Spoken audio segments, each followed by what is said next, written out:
চলো আজ তোমাদের শিখিয়ে দিই বাচ্চাদের জন্য বাড়িতেই সহজ পদ্ধতিতে স্যুপ বানানোর রেসিপি।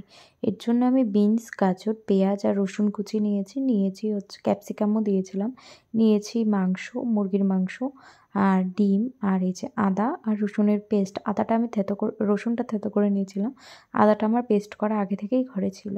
তারপর একটি বোলের মধ্যে মানে একটি পাত্রের মধ্যে দিয়ে দিলাম কিছুটা লবণ আর হচ্ছে এই যে আম আম চিকেনটা আর হচ্ছে আদার পেস্টটা আর রসুনটা দিয়ে কিছুক্ষণ বয়েল করার পর দেখলাম যখন মাংসটা সেদ্ধ হয়ে গেল, তখন আরেকটি ফ্রাই প্যানের মধ্যে আমি কিছুটা বাটার দিলাম। বাটার না থাকলে দেওয়ার প্রয়োজন নেই, সরাসরি এই যে এগুলোকে জলের মধ্যেও দিয়ে দিতে পারো, মানে মাংস ফোটানো জলটায়। তো আমার কাছে বাটার ছিল, এগুলোকে হালকা নেড়ে চেড়ে সামান্য কিছুটা লবণ দিয়ে আবার কিছুটা নাড়াচাড়া করে নিলাম।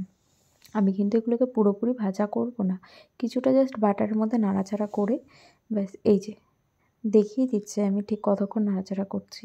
এবার আমি দিয়ে দিলাম সেই মাংস সেদ্ধ করা জলটা, মানে চিকেন সেদ্ধ করা জলটা।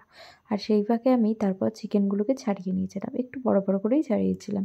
চাইলে তোমরা ছোট করে ছাড়াতে পারো, যেহেতু খাওয়ার লোক কম সেই কারণে বড় বড় করেই ছাড়িয়েছিলাম। আর এই যে তারপর চিকেনগুলি দিয়ে দিলাম।